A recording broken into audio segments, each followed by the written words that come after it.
Okay, so let us start the lecture. In the previous lecture, we had started looking at the notion of vector fields. Essentially, vector fields are functions whose range lies in is a vector, right? Not the range is a vector, but the range lies in the set of vectors. So let us just recall. So f is a function that was scalar fields we looked at. So for a vector field is a function defined on R1, R2 or R3 taking values in R2 or R3. And then we looked at one example of a vector field, that was the gravitational force of attraction between two bodies, and we got attraction is a vector field given by the formula inverse square law, which says f of p, the value of this vector field at a point P is given by k is a constant, norm of Rp is the distance of the point P from the fixed body towards which it is getting attracted, and this is a unit vector u of P in that direction. So that is the direction of the line joining with the fixed body with the body which is allowed to move. Let us look at one more example how these things arise in practical problems. There is a velocity of a rotating body. So imagine a body in R3 rotating about an axis, and the axis is passing through the body, right? It is rotating at a constant angular speed. That speed is given to be, say, w, and we want to find at any point P on the body what will be the velocity of that particle, with what velocity it will be moving. So B is a rigid body rotating about a fixed axis passing through it. So let us denote by the vector Vp to denote the velocity of a point P on the body. Okay, this is what we want to find out. W is the magnitude of the angular speed of the body. Okay, so this is a body which is rotating. This is the axis around which is rotating. P is a point for which we want to find out the velocity. So to find a formula for that, let us denote by W a vector along this axis. So W is a vector along this axis and its magnitude. So for a vector we have to tell you what is the direction and the magnitude. So the direction is along the axis and the magnitude of that is same as the angular speed of the body. Right? This is a vector with magnitude equal to omega and direction along this axis. And we have to tell you also whether it is going up or it is going down, which direction I have to specify. So it says you look at, for this vector, you start at the initial point and go to the final point. That gives you a direction. If you look in that direction, the body rotates with clockwise motion. Okay? To specify the W. So when you look from the initial point towards the final point, so if this is the vector, right, is the initial point here, final point here, if this is the direction you are giving, then the rotation should look like clockwise, right? Sitting at the initial point, looking towards the final point, the body seems rotating clockwise. That is the direction fixed. So this W is fixed. In terms of this W, we will find out what is the angular, what is the velocity of the point P. So let us recall that the angular speed of a body is given by the tangential speed divided by the distance from the point, right? So distance of P from that axis. That is a physical relation. And we assume that this is equal to norm of W. So this gives you that norm of W is equal to W times, if you write this distance as D, right? Then the tangential speed is given by W times D. So that gives you a formula. So the magnitude of that, the tangential speed, is given by W, the angular speed, into the distance, right? And we want to find the direction also. For a vector, we know the magnitude, we want to also find the direction of it because it is a vector. So what is the direction of the tangential speed? It is perpendicular always to the motion, the circular motion. So that gives you, if you want to write D in terms of take a origin and write D, the distance, and write in terms, this is D, this angle is alpha, then this gives you norm of the magnitude R times sine alpha. Then from here, you can find out what is this Vp equal to. Its magnitude is equal to this, right? And its direction is perpendicular to tangential speed and the axis. So where it is? So what is that vector? It is perpendicular to both. W as well as R, right? And its magnitude is equal to this. That simply says the velocity vector is nothing but the cross product of W with R, right? Because this is the magnitude, direction is the tangential one, so that gives you that we should have velocity vector to be W into R. So W is a fixed vector, okay? That is a fixed vector along the axis of rotation with magnitude equal to the angular speed, okay? And its direction is so that from the sitting at the initial point looking towards the final point, the motion of the body looks like clockwise. So that is a fixed vector W. R is the position of the point, right? So that gives you the velocity vector. So this gives you a function P going to V of P, right? P is a position whose coordinates are the vector R, RXY, XYZ, okay? So this gives you a function whose values are vectors, so this gives you a vector field, okay? Let us take a particular choice to make it life slightly simpler, like you do many physical problems. You can choose your coordinate axis. Till now we have not chosen any coordinate axis, only we chose that the origin lies on that axis of rotation. But let us say the axis of rotation itself is z-axis, right? We select our z-axis to be the axis of rotation, and the norm of W is equal to W, right? So what does that give you? So what is the velocity? W into R. So what is W? 0, 0 W, because it is along x-axis, along the z-axis. Position is x, y, z. So that gives you W cross R, that is a velocity. So the velocity vector is given by W into R, and there is a value, okay? With a special choice of W to be along the axis of rotation, that is the z-axis, okay? So it is, now a vector field is a function defined on R1, R2 or R3, taking values in R2 or R3, it is a vector. We have seen that for a function of one variable, we can try to draw the graph of the function and try to understand it. For a function of 2 or 3 variables, we try to understand it by drawing level curves and contour lines, right? Some idea about it. How do we look at the vector fields? If we want to visualize vector fields geometrically, how do we try to visualize this, right?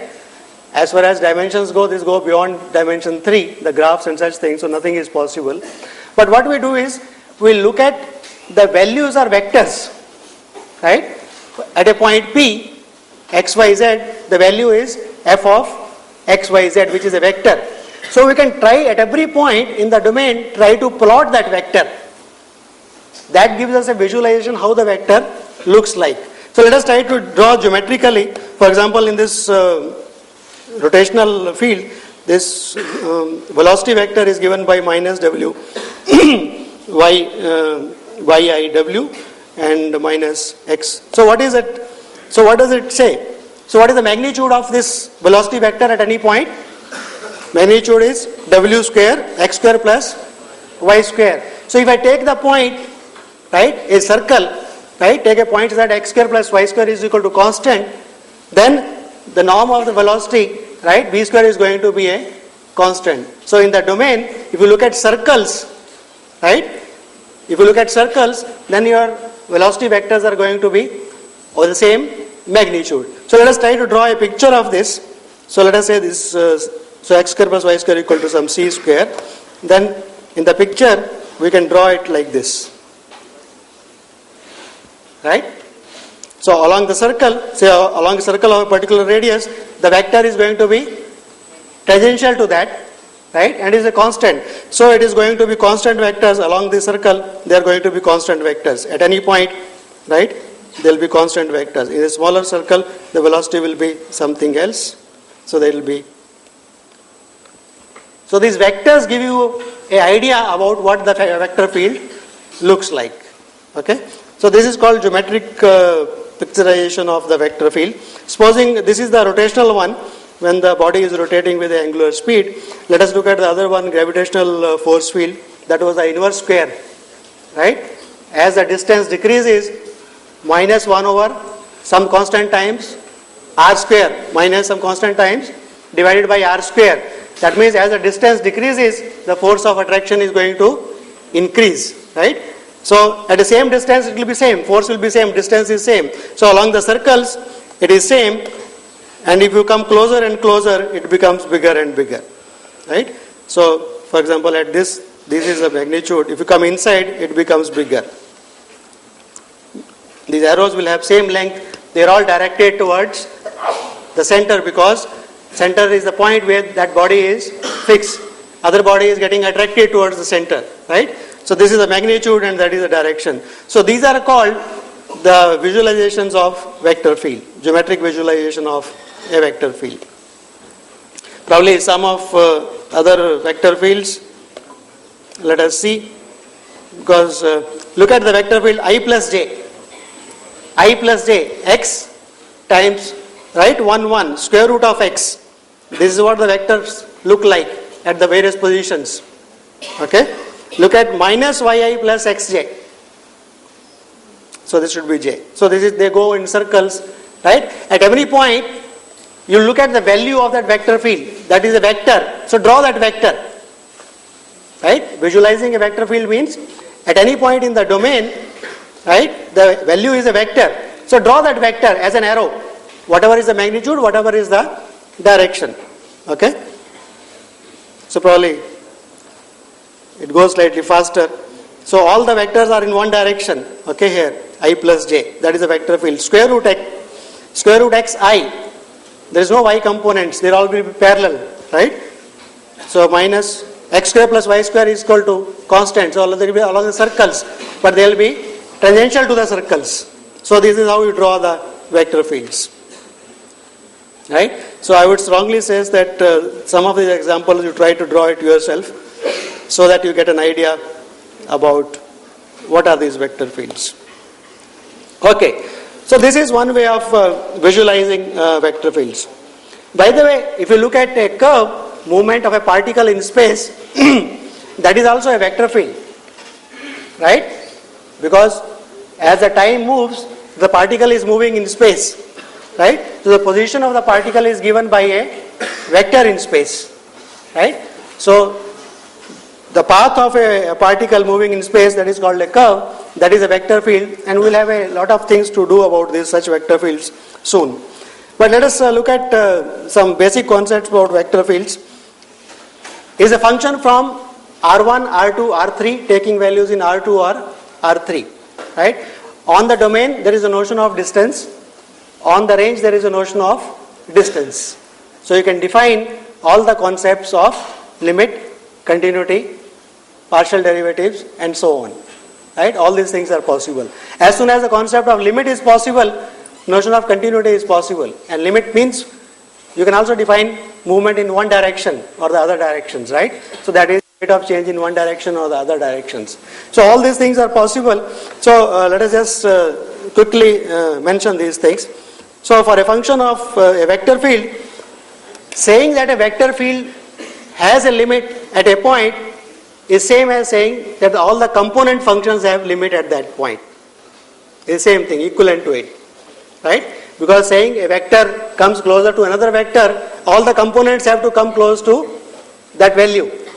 So saying that function has a limit, we can define, right, in terms of epsilon delta if you like, the distance x minus a less than delta should imply fx close to.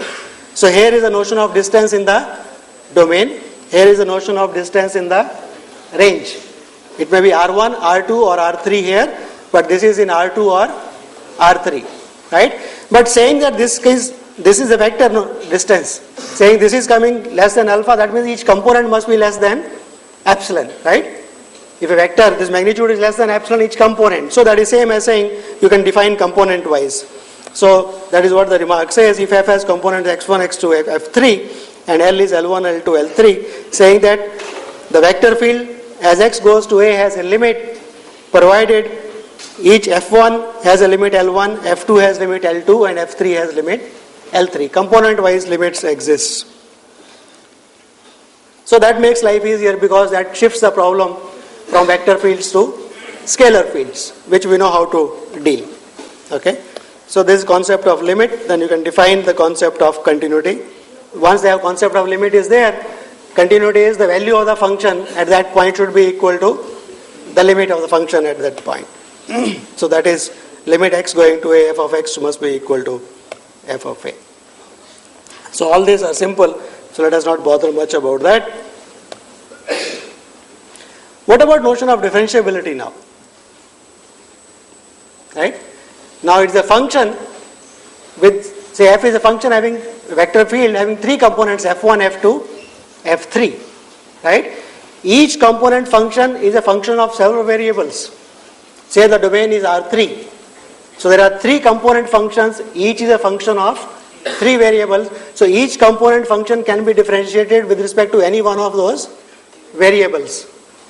So if fi is the component and xi is the variable, x1, x2, x3, there are three variables there. So fi can be differentiated with respect to xj, where xj could be x1, x2 or x3. So many partial derivatives are possible for a vector field, right?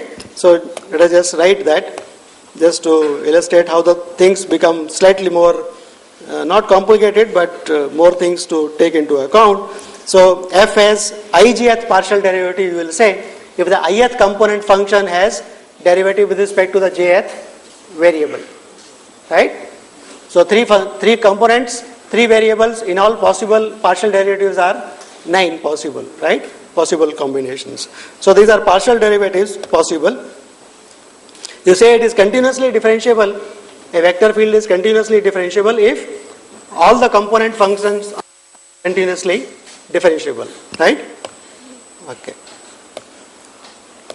So let us look at, for example, the problems could get complicated.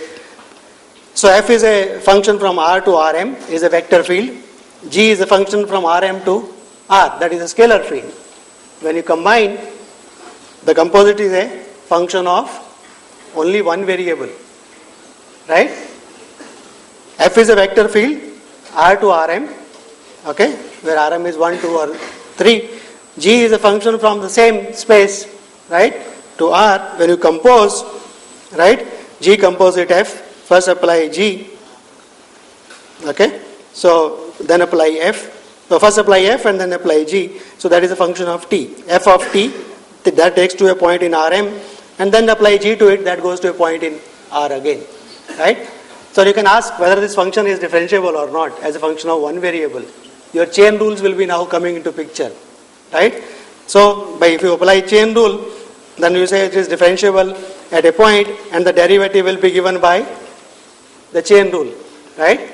The possible derivatives will be coming, G composite F prime. So partial derivative of G is a vector field with respect to the corresponding variables x1, x2, x3. So partial derivative at the point f of t0 into derivative of f, which is a scalar field, right? So the fj with respect to ft. So such kind of things will be there. Composite functions, appropriately you have to apply chain rules properly, okay? So sit down quietly and try to, for example, Rn to Rm, Rm to Rn, G composite F is defined. You can ask what is the partial derivative of this, right? So G composite F is going from Rn to Rm and then applying G, Rm to, so this is a function from Rn to Rn, is a vector field again. So it has got component functions, right? So G circle F has the ith component of this is, look at the ith component of G, compose it with F. Now you can find partial derivative of this with respect to, right, whichever variable you want using chain rules. So all such possibilities will come. So the partial derivative of the ith component with the xth variable is nothing but look at the ith component, right, composite F, partial derivative of that with respect to the jth component of that.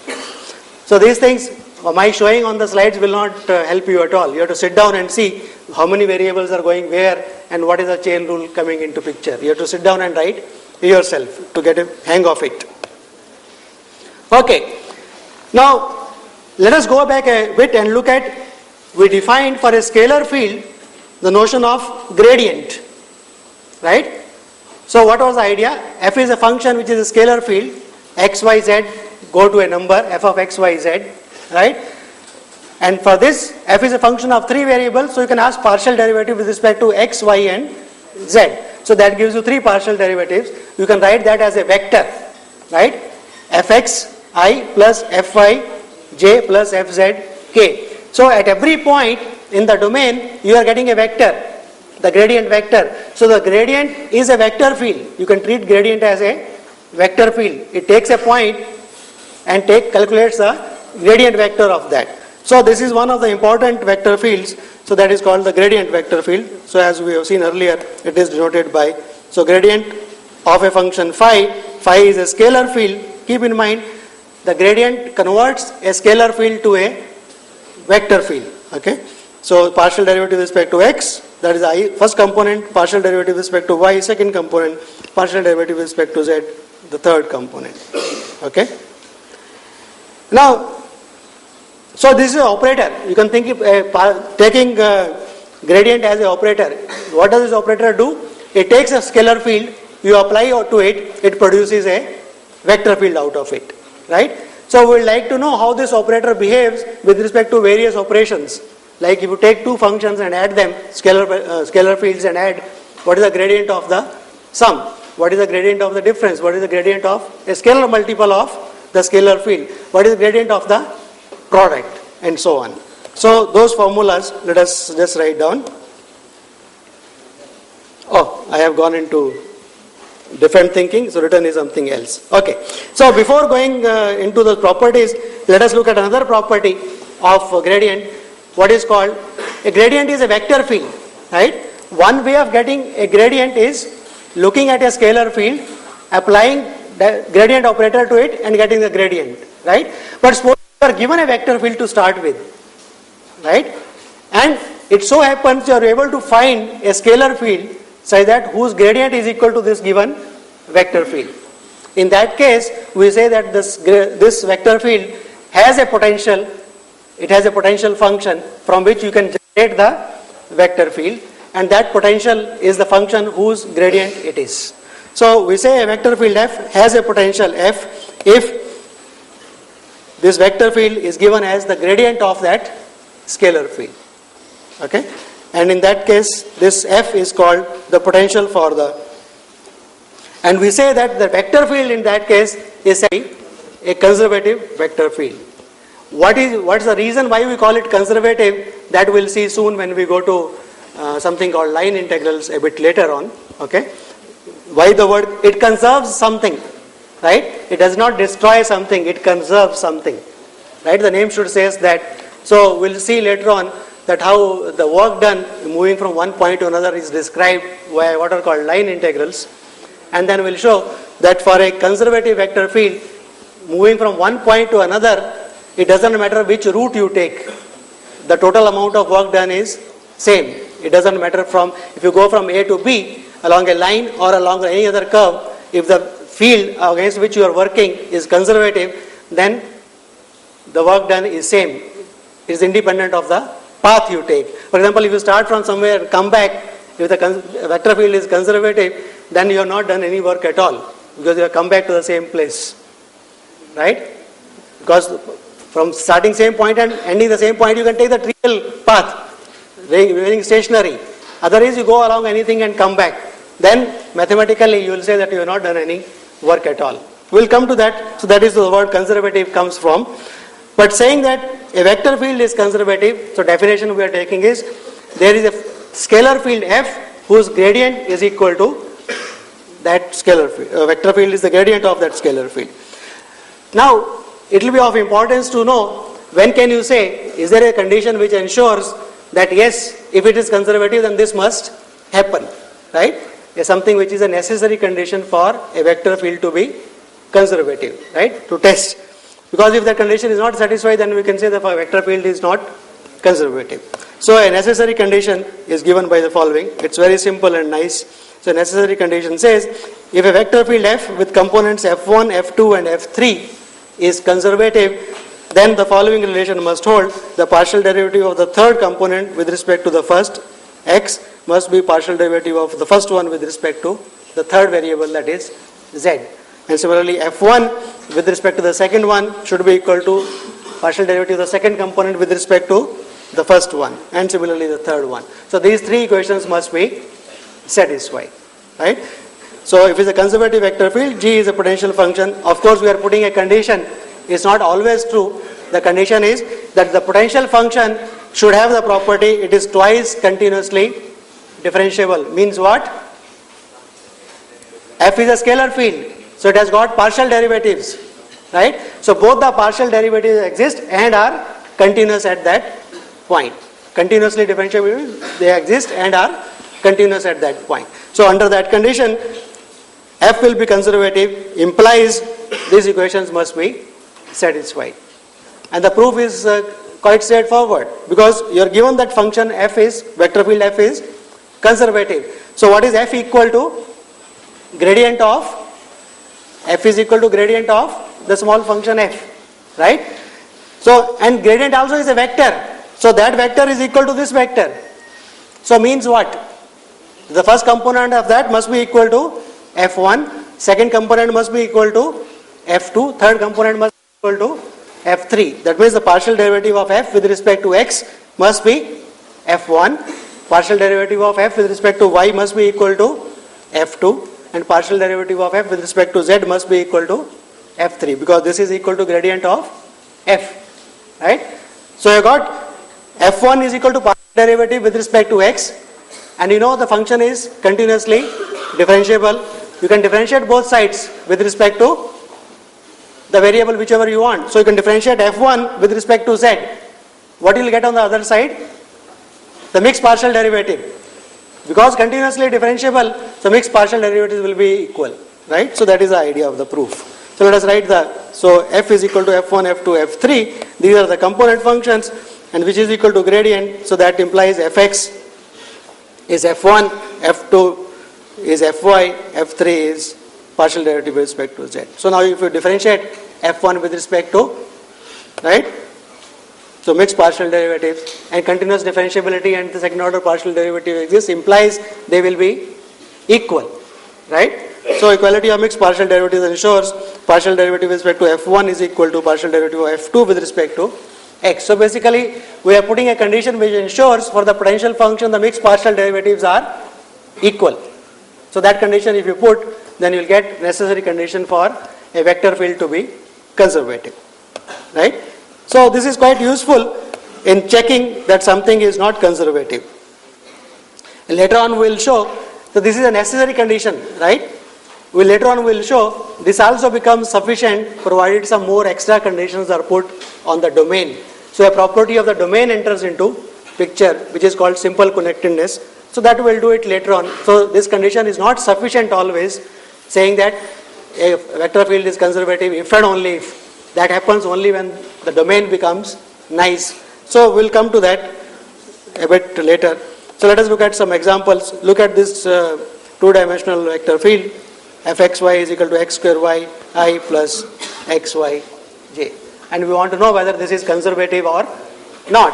So at least like all necessary conditions, we can say that if those conditions are not satisfied, then this cannot be conservative. At least that much we can say, right?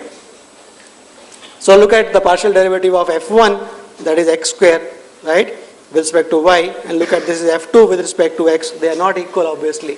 So this is not a conservative vector field. So this is nice in that way that it helps you to, okay.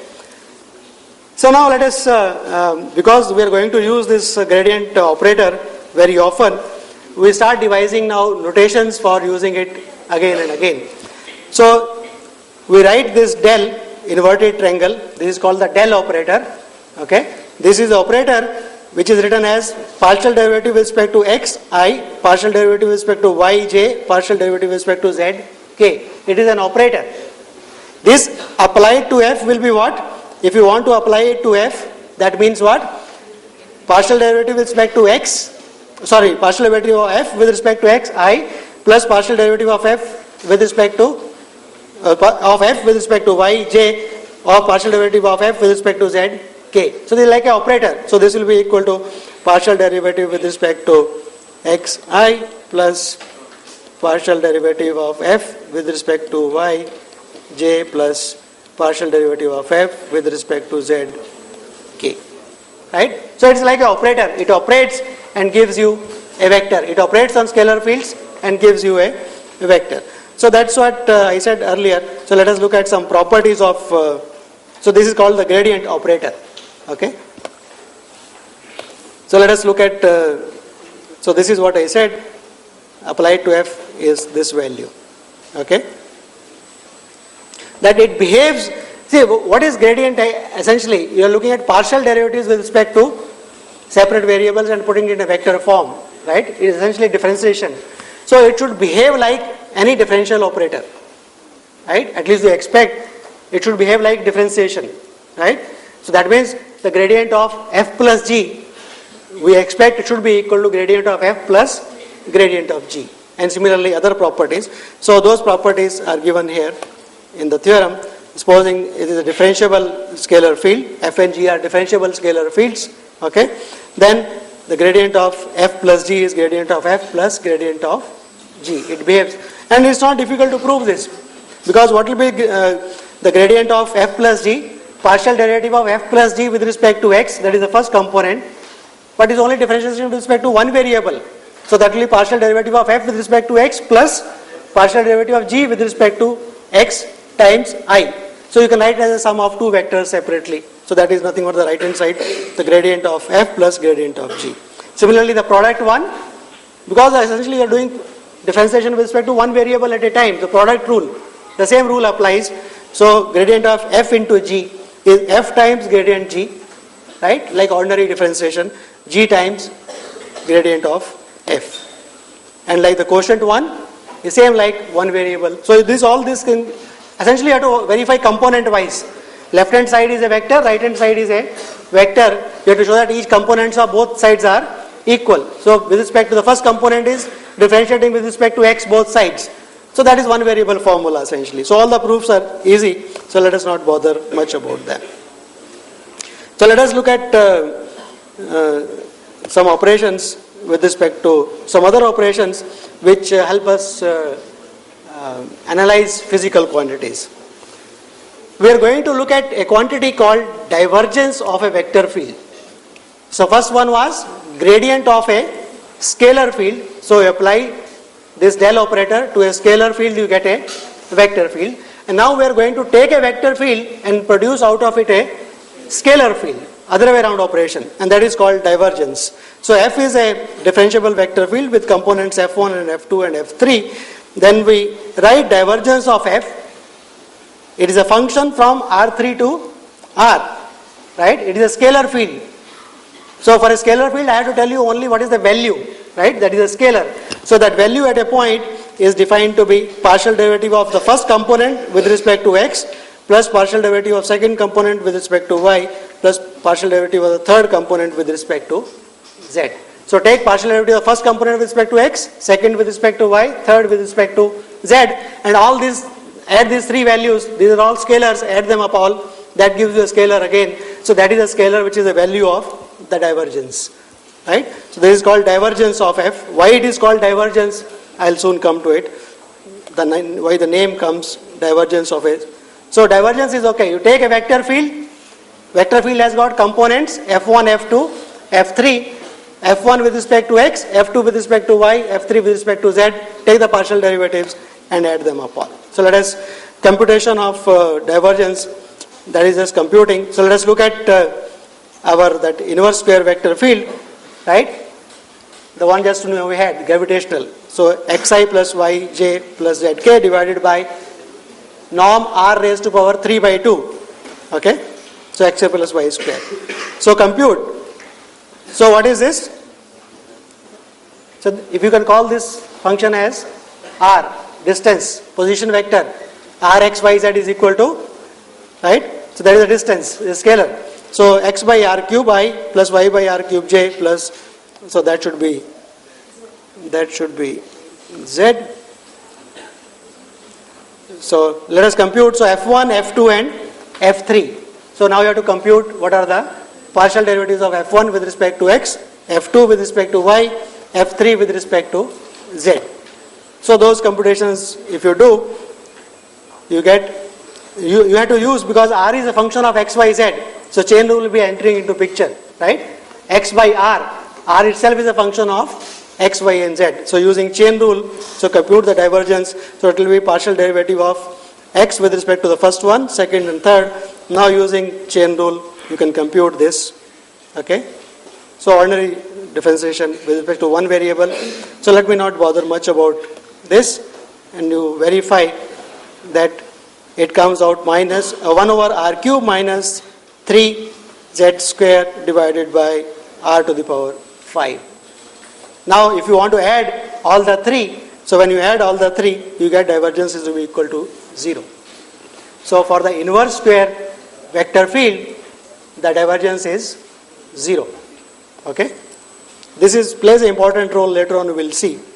Why divergence 0 has an implication. So another example, f is equal to e raised power x y I minus cos y j sin square z k. So all the functions are nice and simple. You can find the partial derivatives and compute. So that is the divergence. Okay. Now here comes the physical motivation why we should bother about divergence at all, why this vector field is important and how it is related to some physical problem. The problem is continuity equation of a fluid flow. A fluid is flowing in space, right? You want to know at any point, you want to determine the velocity vector of that fluid. How is it moving, right? What is the what are the laws, which is the mathematical equation that governs the flow of a fluid in space? We want to write down that equation, right? So to write down that equation, so normally this is done in all physical problems. You take a small portion of that object which you want to analyze, try to formulate there, right? And try to make that object smaller, and because you want to analyze at a point, say velocity vector at a point. So you take a small portion of that fluid, right? We'll take a cuboid and say how much fluid is entering, how much fluid is leaving, what is the rate of change of the fluid, and so on. And then we'll make that that small portion smaller and smaller to get the value at that point. What is the behavior at that point? So that is the basic idea, and that is done in all physical problems. You want to find out how the heat flows in a rod, right? You take a small portion, how much heat is entering, how much heat is leaving, and then try to make that portion smaller and smaller. So that is the way we formulate mathematical problems. So let us say rho x, y, z, t denotes the density of the fluid at a point x, y, z. A position of the point in the in the space is given by x, y, and z. At time t, the density of the fluid could be anything at that point, right? As time changes, at that point the density can change. So it is a function of 4 variables. Rho x, y, z, t denotes the density of the fluid at a point in the region at time t.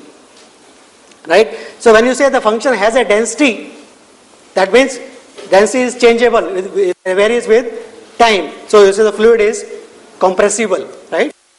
You can make it compress or expand. So let us write V to be the velocity vector of the fluid at any point. This is what we want to find out. We want to analyze how this velocity vector behaves. So it has components. Velocity is a vector, right? Magnitude and a direction. So it is a vector. So let us write its components v1i plus v2j plus v3k. Then what will u, x, y, z, t indicate? Which is product of density and the velocity. So what does this? This is again a vector field, right? What does this vector indicate? At that much time, how much mass is crossing over, right? Velocity is how much fluid is flowing through it, multiplied by density, right? So this is called the flux of the fluid at that point. So this quantity is called the flux, right? Indicates how much things are going to change, flux of the fluid at that point. And this is going to tell us how much, so to analyze this, note that u and v will have the same direction because you are just multiplying it by a scalar only, right? Vector is same vector, same direction. So it represents the flow of the fluid mass of the liquid per unit area, per unit time. Okay. So this is important. So this comes from that physical considerations, okay, from physics, that mass over volume, distance over time, right? That is the density, that is the velocity. So that gives unit mass, unit area, unit time. Physical considerations, right? Rho time, density times that thing. So this is physics. Actually, I am teaching you, but this is something. From where it comes is important because mathematics was never obtained from out of the hat, right? It came from physical problems. To solve physical problems, write down mathematical equations, model it in a mathematical equation and solve it and give it back to the person who gave you the problem, right? And while modeling, problems come up, concepts come up, and you analyze them. Okay. So let us, as I said, take a small parallelopape in, so this is a small parallelopape.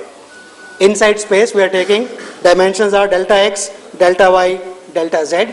Okay. So x, y, z are the coordinates. And we'll calculate the change in mass. How much fluid is entering, how much fluid is leaving in all three possible right phases. Along x-axis, how much is entering, how much is leaving, y-axis, how much is entering, how much is leaving, and similarly the z-axis. So we'll compute it in two different ways, and both should be same, both should be equal. That will give you the continuity equation of the fluid flow. So let us compute. So along in a time interval delta t, how much the fluid is flowing, right, in the direction of delta y. So, right, that area, how much that area is being crossed by the fluid. So the area is delta x, delta z, time is delta t, that is the flux. So that much is entering, right, and how much is leaving? That will be at the other point. At this point, there is a point P here, there is a point Q there. So here U is different, here U is different because the density is, velocity, both are going to change, right? So look at the difference. This gives you how much mass is entering this point area, how much is leaving that area. So difference gives you, right, the change of the mass, right? So due to Q, delta x, delta z, delta t, that is how much is leaving outside. So the difference of these two will give you U2Q minus U2P, delta x, delta y, right? That gives you the change in the mass. And if you want the rate of change, then what you should do, you know very well, the limiting process has to come into picture, right? So in all the three directions, you add up for all the three directions. So delta U1, delta x, delta U2, delta y, into this is for all the three directions put together, right? The phase x phase, y phase, and the z phase. So all the three put together, okay? Where delta Ui as indicated is above. On the other hand, the rate of change of density is what? Rho is a function of t, d rho by dt. So that gives you what should happen. This gives the change. If you want the rate of change, you divide by delta t and take the limit. That should be equal to this rate of change, right? Rate of change at that point should be same, whether you calculate it this way or the other way. So these two should be equal. So that gives you the equation, limit of that must be equal to minus d rho by del rho, because it is a function of four variables with respect to t, and that gives you partial derivative of u1 with respect to x, partial derivative of u2 with respect to y, partial derivative of u3 with respect to z is equal to minus d rho by dt. And now you see your friend entering into picture here. That is divergence of the vector field u, right? So that is the reason. So you can say the continuity of the fluid flow is given by, if u is the flux for the fluid, right? What is flux? Density times the velocity. So divergence of u, that is equal to this, but that must be equal to minus, this should be not p, that should be rho, d rho by dt. So that is the fluid. That is a continuity equation. So divergence enters into picture. That is the main reason why divergence becomes important. It helps you to analyze fluid flows, right? And fluid flows come everywhere. An aeroplane is moving through space, it is flying through a fluid, right? The atmospheric fluid. What is the effect of that fluid flow? So designing aeroplanes, there is a whole subject called fluid dynamics. There is a whole subject called fluid dynamics, analysis of fluids, which gives you least resistance, which gives you maximum resistance, and so on. And it's a very applicable and hot topic because it is applicable in many places. Okay, let us just yes. So by the time you reach fourth year, probably you would have gone through this and you would realize, oh, in first year, first semester, there was a word mentioned, fluid flow. Probably that is important now. You will rise in fourth semester. Okay. So let us come back to divergence. So the fluid flow. Listen, just yes. Let us come back. The fluid flow is said to be steady, okay, if the density Density is a function of 4 variables, x, y, z and t. Suppose it is independent of time, right? The density depends only on the position of the point in the space, it does not depend upon time. So what would you like to say? You would like to say that the flow is steady, right? It does not depend on time, the fluid flow is steady. In that case, d rho by dt is equal to 0. So you get divergence of rho v is equal to 0. But supposing rho also is a constant, rho is a function of 3 variables, right? Uniform density is there, then this comes out and you get divergence of the fluid flow, right? Divergence v is equal to 0. So is a divergence equal to 0 is related to whether the flow is steady or not, right? Whether the density is independent of the position also or not, uniform density, right? So let us write, so one says it is incompressible fluid. Uniform density means it is totally incompressible. Depends on the point but does not depend on the time, then it is called steady fluid flow. So incompressible steady fluid flow means divergence must be equal to 0. So a mathematical quantity has been designed which gives you some physical property of the problem, right, or a fluid that is steady and incompressible. So divergence is equal to 0. So that is the incompressibility. So that gives a necessary condition for the. How does one try to visualize this divergence now? Because it is related to incompressibility and such things, right? So fluid is flowing, right? At a point in that fluid flow is steady fluid flow, right? If divergence is means what?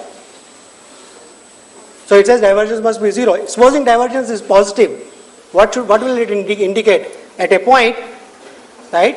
If the divergence of the fluid flow, the velocity, divergence is positive, what will it will indicate? At that point, more fluid is coming out somewhere, somehow, right? Divergence positive means the fluid is being generated, and that means there is a source for the fluid flow in that space. And if it is negative, that means fluid is being absorbed at that point. If 0 means nothing, it goes steadily, nothing being absorbed, nothing being generated, right? So there is a source or a sink, that divergence indicates that, right? So is a vector field. So to visualize this, a fluid is flowing, those arrows, right?